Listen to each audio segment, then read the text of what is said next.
Pronto, olá, boa tarde.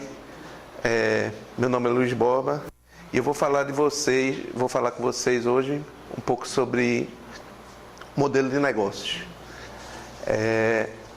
Antes de começar, eu queria falar só um pequeno histórico, porque o que eu vou apresentar para vocês aqui é uma ferramenta para você construir, para você documentar e mostrar o seu modelo de negócio, definir seu modelo de negócios. Mas aí eu queria contar um breve histórico da razão pela qual surgiu essa ferramenta. Antigamente, principalmente naquele boom das empresas .com, né, aquele primeiro boom, logo depois do IPO da Netscape, naquele momento, as ferramentas que as pessoas usavam para ir atrás do investidor e conseguir investimento para seus negócios, era construir uma maçaroca de papel desse tamanho, chamado plano de negócio. O plano de negócio tinha um planejamento de fluxo de caixa, um negócio complicadíssimo dos próximos anos da empresa. Quase sempre era uma coisa linda, né? Porque ninguém vai atrás do investidor para vender um negócio que não vai ser simplesmente maravilhoso daqui a 10 anos, né? O problema é que logo se percebeu que aquele negócio não tinha nenhum valor, especialmente para as empresas de startup, onde eles estavam lançando negócios novos, um ambiente de incerteza muito grande. Então, a quantidade de variáveis e de incerteza era tão grande que não fazia nenhum sentido eu fazer um plano de negócio onde teria daqui a 10 anos quantas unidades eu ia vender daquele produto, por exemplo, e quantos funcionários eu ia ter, e por aí vai. Então, em algum momento, especialmente depois do estouro da bolha, quando por volta de 2001, por aí, 2001, 2002, que começa a ter uma quebradeira geral de empresas e o dinheiro some. Porque, como todas essas empresas estavam quebrando e estavam perdendo, o investidor também estava muito mais receoso de botar dinheiro nelas. Então, nesse momento, começa-se a usar a criatividade para criar novos processos, novas coisas, que pudesse fazer essas empresas que crescem num nível de certeza muito grande, poder progredir sem precisar de tanto dinheiro. Bom, nesse momento, entre várias técnicas e várias ferramentas que foram criadas, uma delas foi esse modelo de negócio. Bom, a nossa agenda aqui primeiro eu vou definir o que é modelo de negócio, vou falar da ferramenta em si, que é o Business Model Canvas, e depois vou dar alguns exemplos de padrões que vai lhes ajudar agora a entender como funciona a ferramenta na prática. Bom, modelo de negócio, primeiro uma definição é um documento, um statement que descreve a lógica da criação, entrega e captura de valor por parte de uma organização. Ou seja, eu vou mostrar que valor eu gero, né, para o meu cliente e como é que eu vou entregar isso a ele, como é que ele vai comprar isso de mim de alguma forma e, a partir daí, que parte desse valor e como eu capturo para a minha própria empresa, para meu próprio benefício.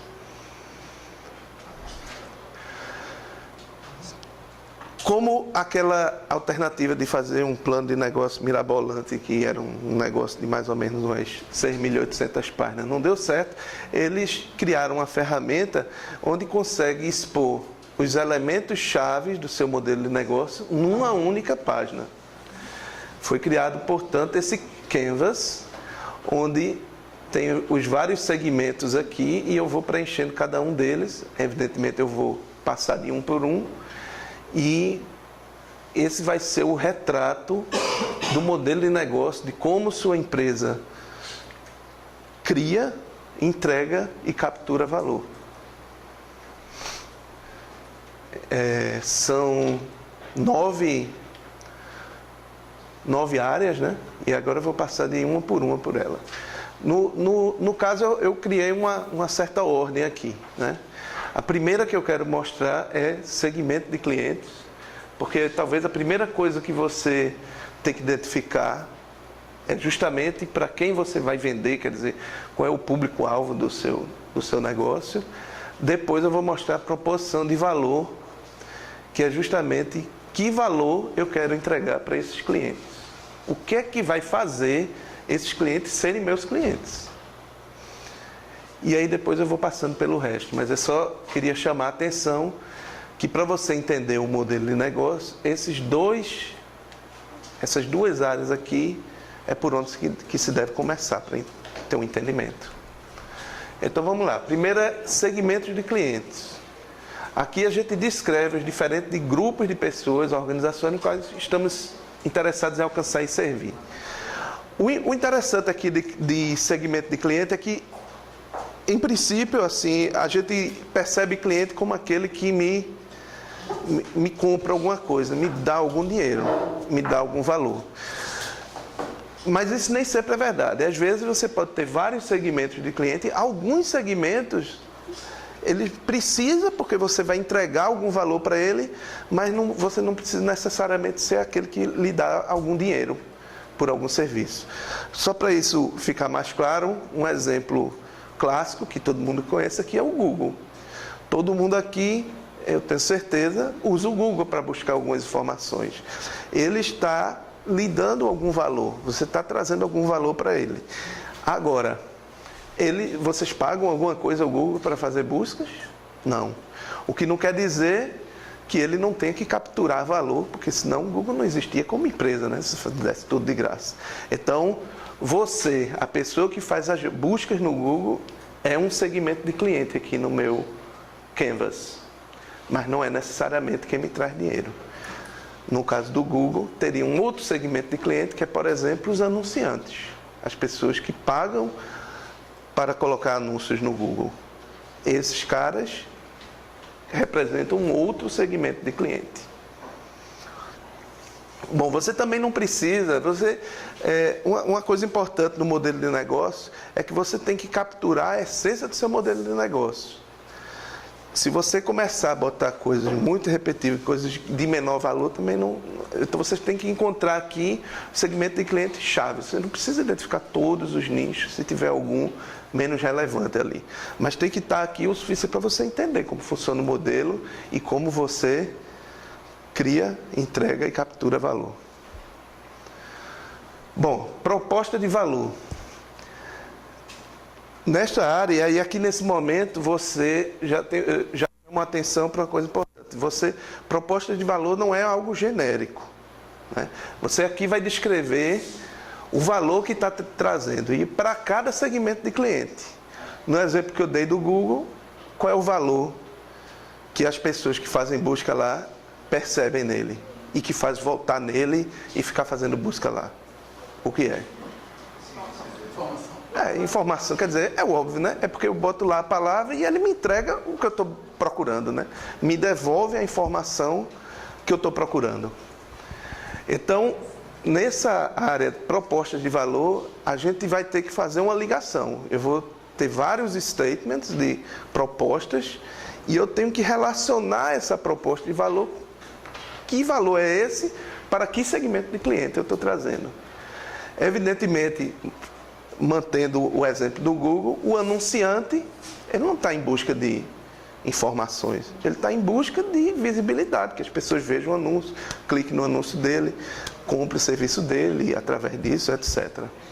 Então, para cada segmento de cliente, provavelmente eu vou ter proposições de valor diferentes. Bom, vamos ver se eu cobri que valores entregamos ao nosso cliente, que problemas dos nossos clientes estamos tentando resolver, que pacote de produtos e serviços oferecemos a cada segmento de cliente, quais as necessidades do cliente que estamos satisfazendo. Uma coisa interessante desse modelo de negócio é que funciona tudo equilibradinho, né? Se você tiver cada segmento de cliente tiver conseguindo perceber e receber aquele valor que você está propondo, é que a coisa funciona. A gente vai notar também que isso não é um jogo, se a coisa estiver desequilibrada, se você tiver um segmento de cliente que está recebendo o valor dele e outro não, pode ser que o negócio todo deixe de funcionar porque perdeu o equilíbrio da coisa. Então, na descrição do seu modelo de negócios, isso tem que estar claro. Bom, outra área são os canais. Os canais descrevem como nos comunicamos com os nossos clientes, ou com os nossos segmentos de clientes. Então, também, mais uma vez, você pode ter diferentes canais de comunicação de acordo com o segmento de cliente. Mantendo ainda o uso do exemplo do Google, a forma como o Google se relaciona com os anunciantes é completamente diferente da forma como ele se relaciona com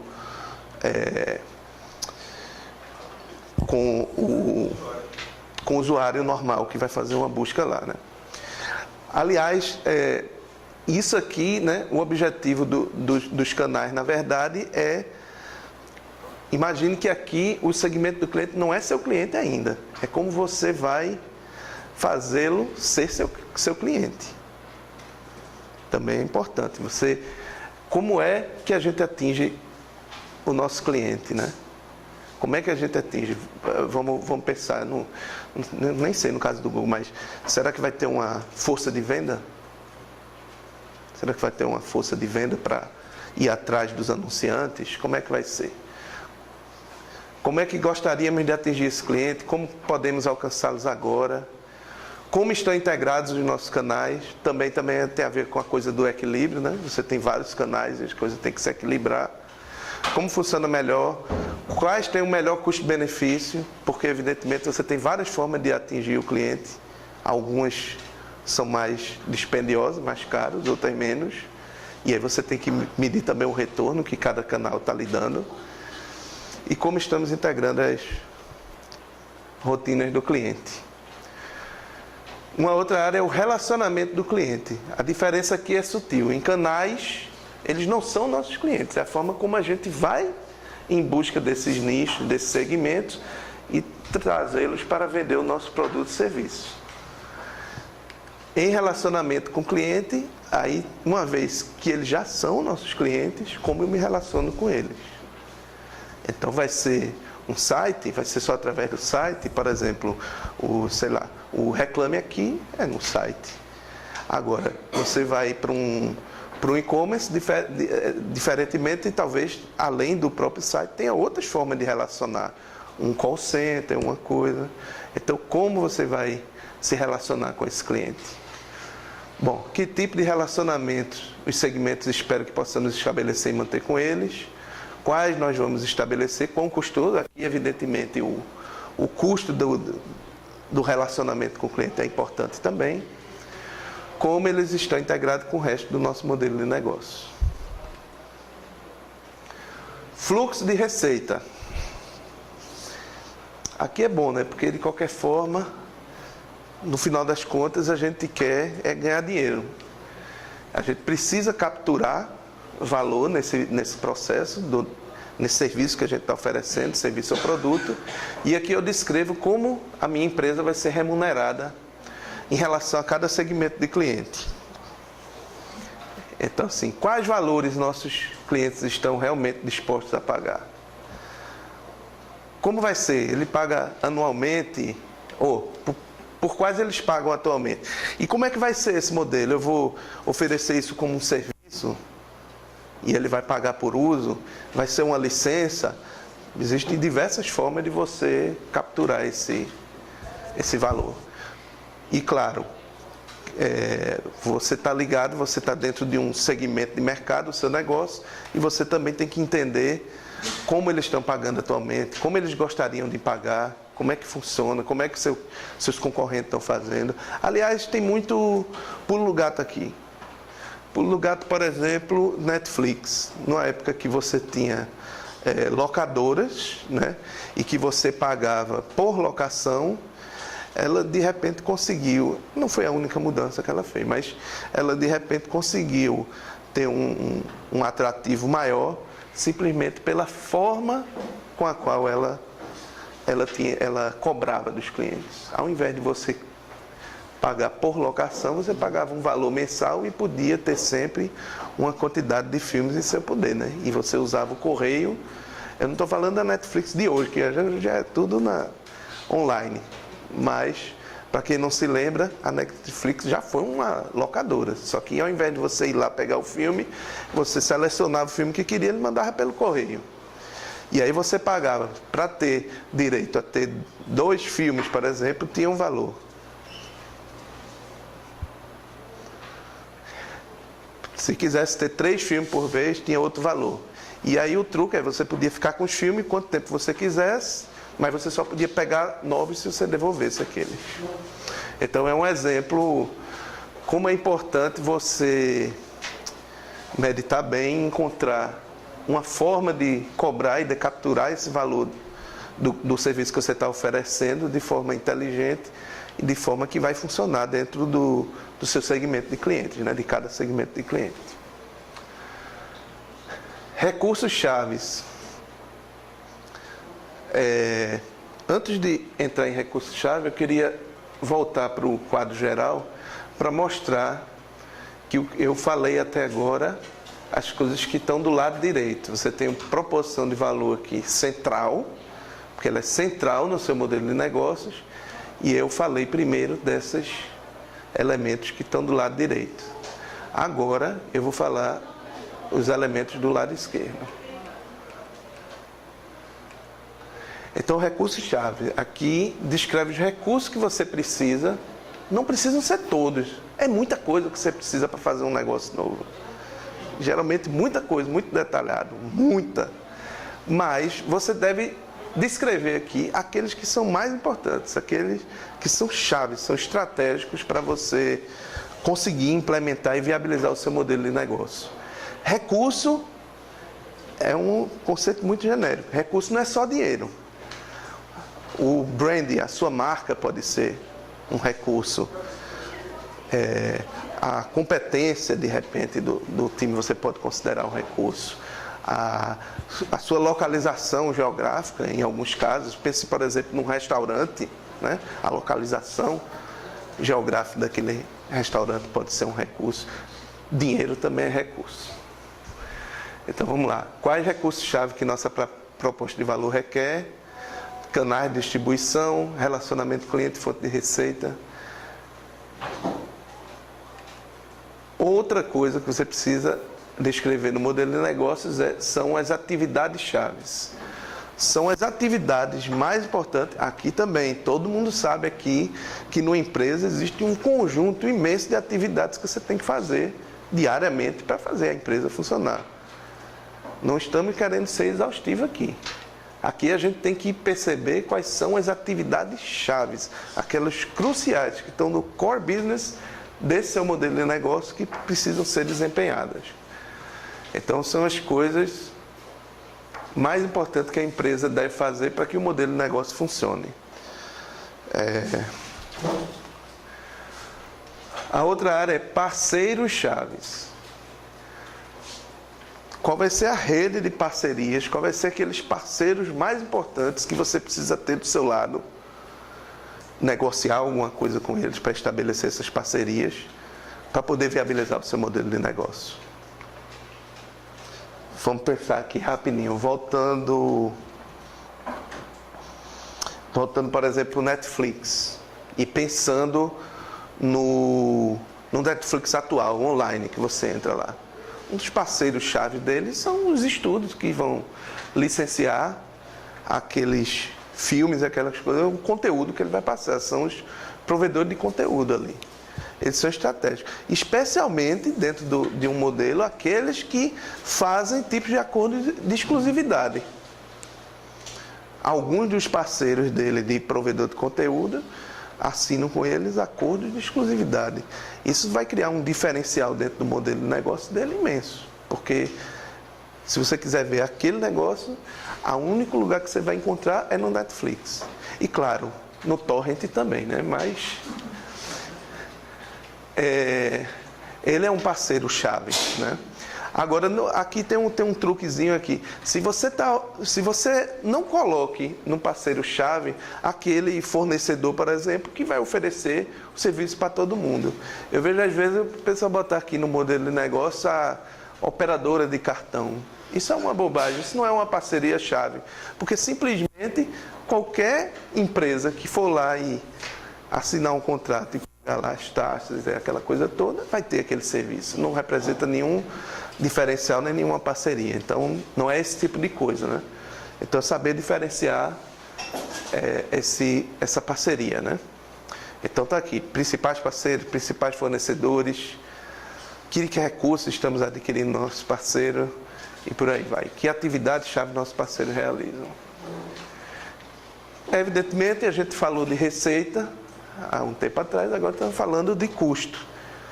Qual é a estrutura de custo que nossa empresa vai ter?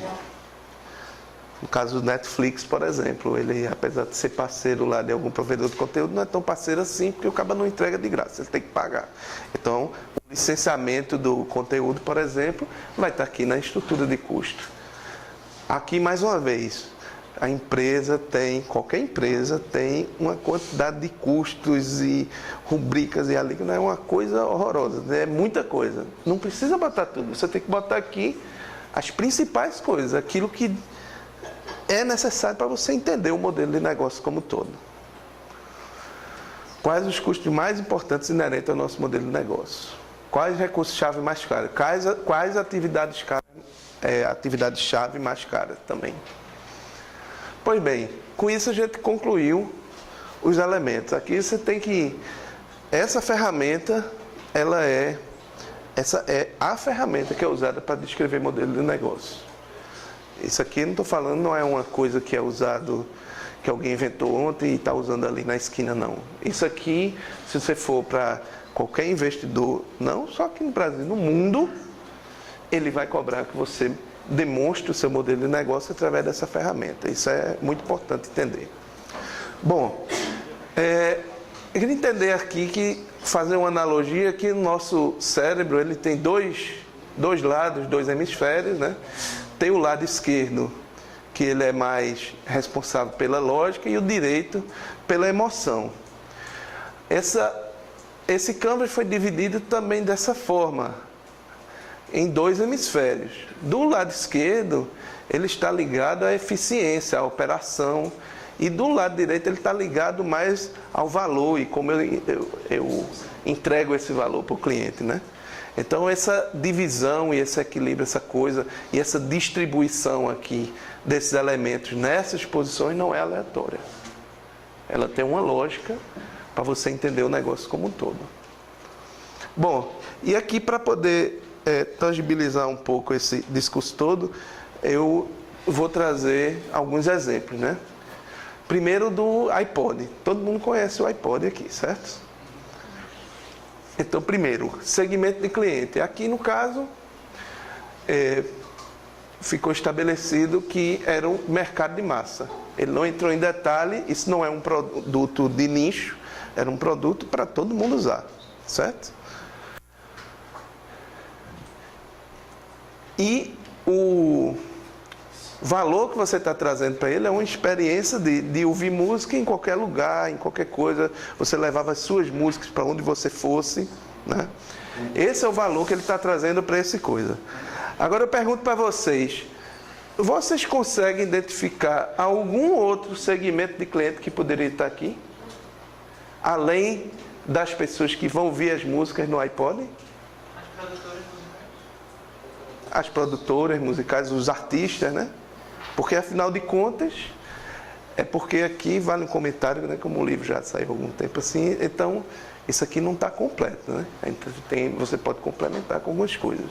Então, você poderia também criar um outro segmento de cliente aqui, que eram os artistas ou o pessoal que tem direito de comercialização das músicas dos artistas, né?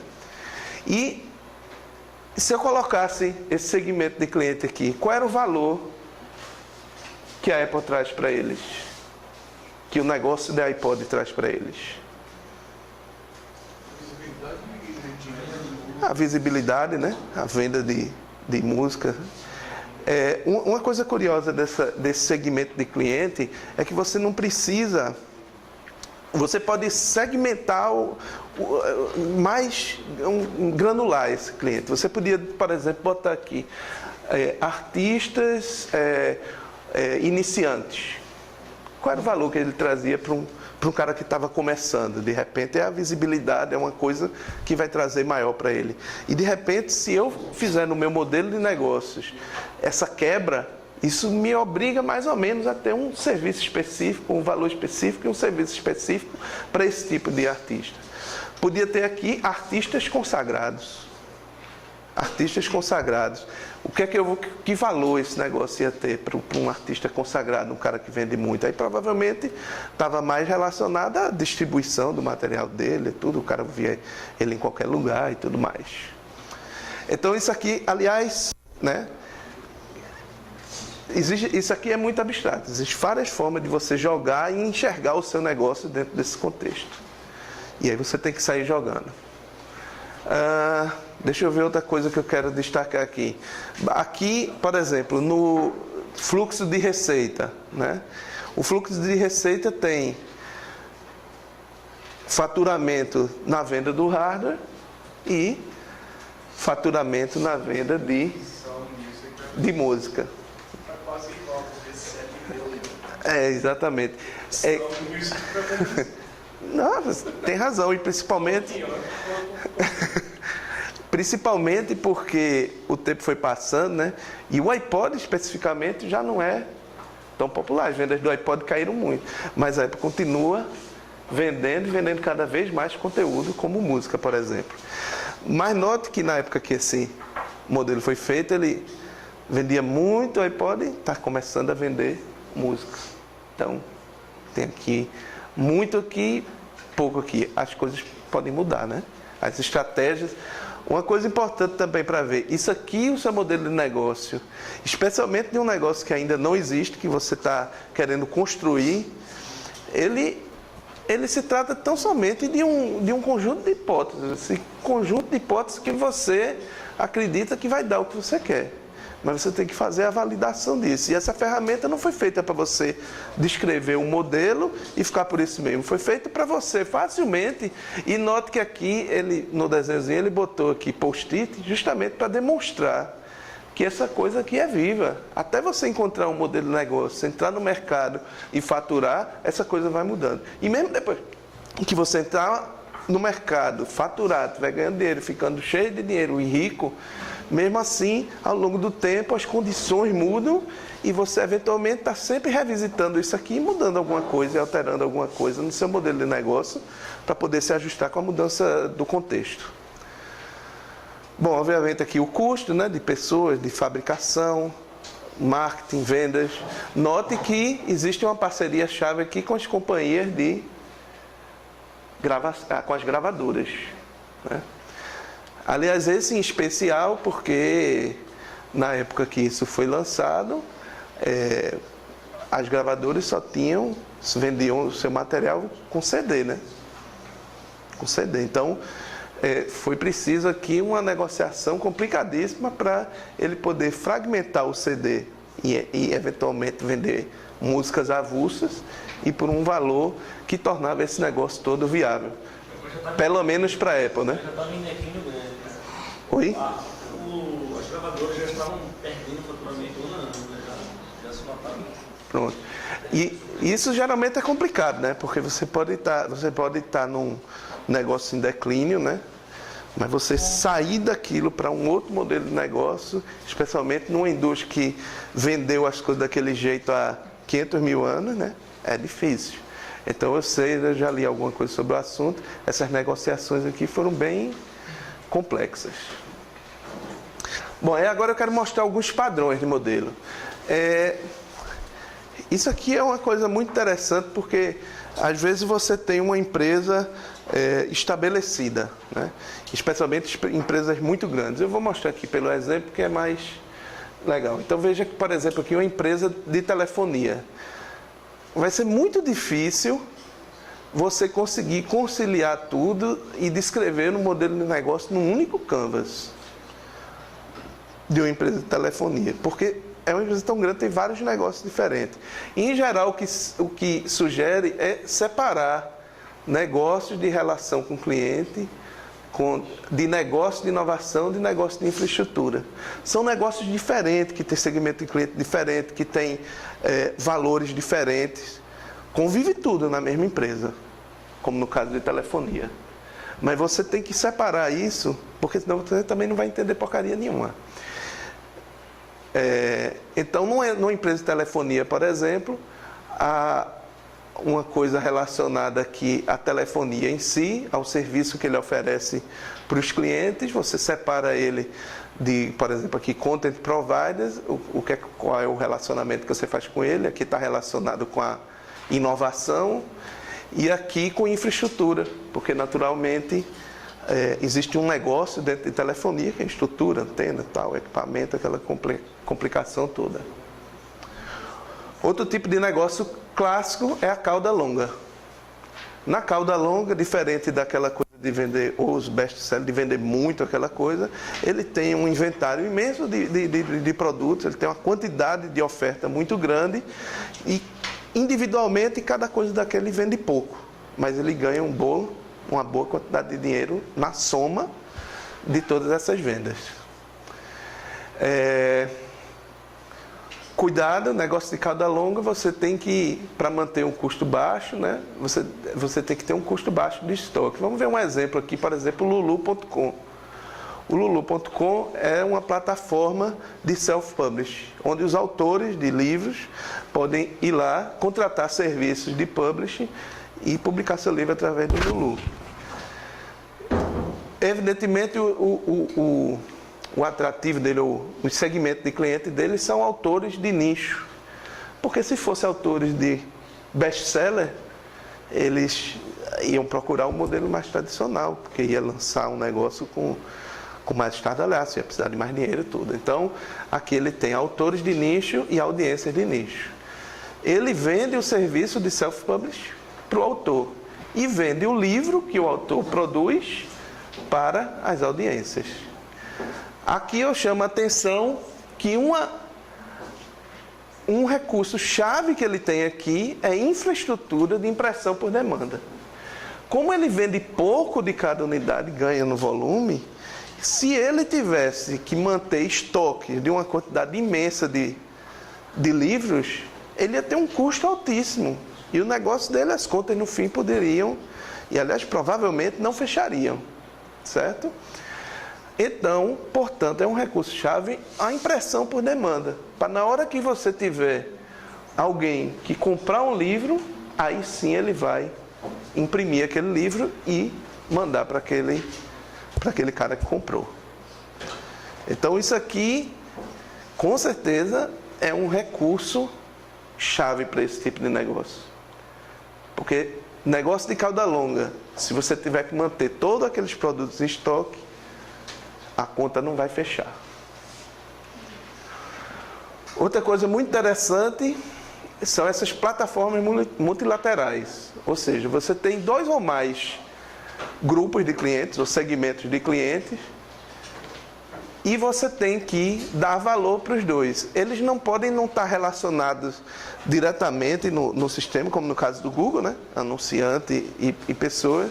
Mas esse tipo de negócio só vai funcionar se um grupo receber o que quer e aí o outro também receber o que quer.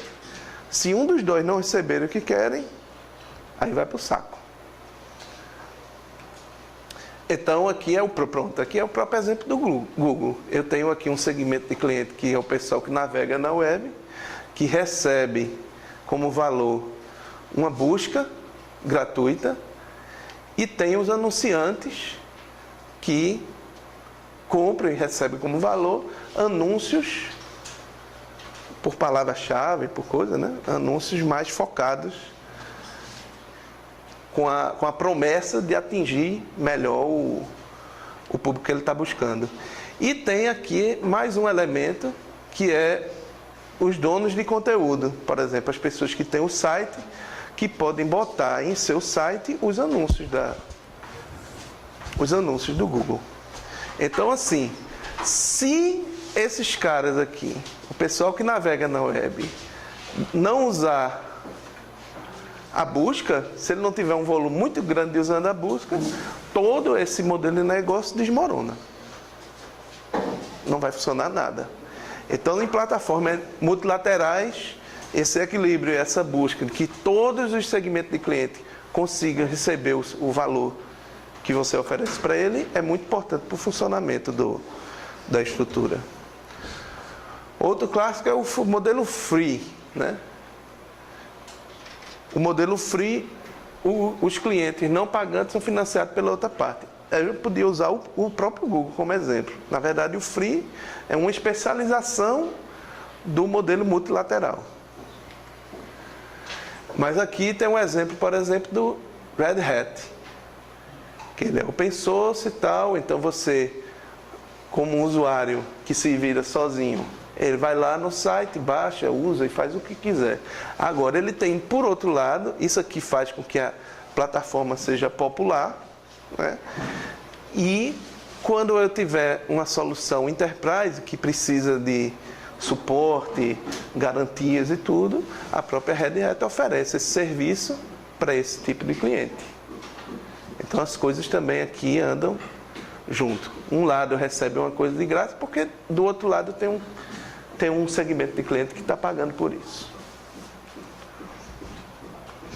Outro modelo é o modelo de negócio aberto, que tem uma especialização, pode ser de fora para dentro ou de dentro para fora.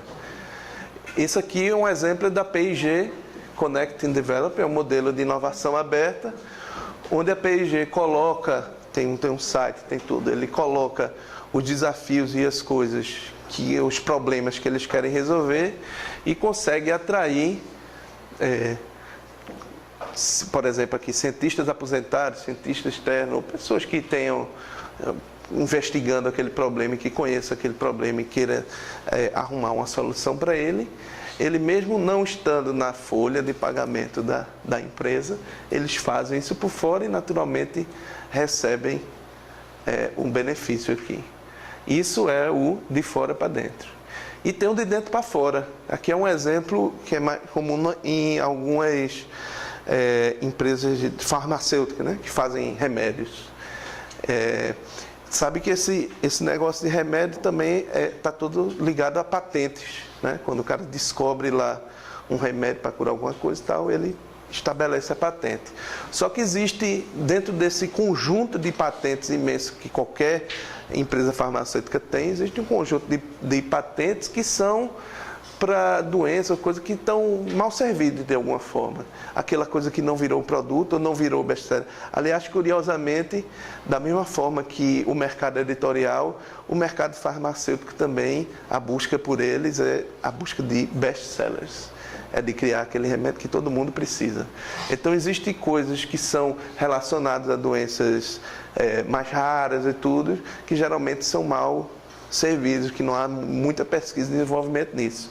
Então, ele dentro do seu catálogo de patentes, no qual ele tem a propriedade intelectual, ele pode, e fazem isso, liberar, de certa forma, essas patentes, o licenciamento, para que outros pesquisadores possam, em cima dessas patentes, construir outras coisas que, a rigor, especialmente seja pesquisador de uma empresa pequena ou de uma universidade, não teria grana para poder realmente licenciar isso, eles licenciam sem custo para eles e eles podem desenvolver coisas a partir disso, coisas em cima disso, gerando inclusive novas patentes deles mesmos. E aí, evidentemente, se sai daqui um best-seller ou se sai daqui uma solução que vai para o mercado, a empresa vai cobrar licenças para vender aquele produto, vai ganhar o dela também. Então aqui é o modelo de inovação aberta de dentro para fora. Pronto, então é isso. Aqui tem mais algumas referências, se você quiser se aprofundar nesse tema.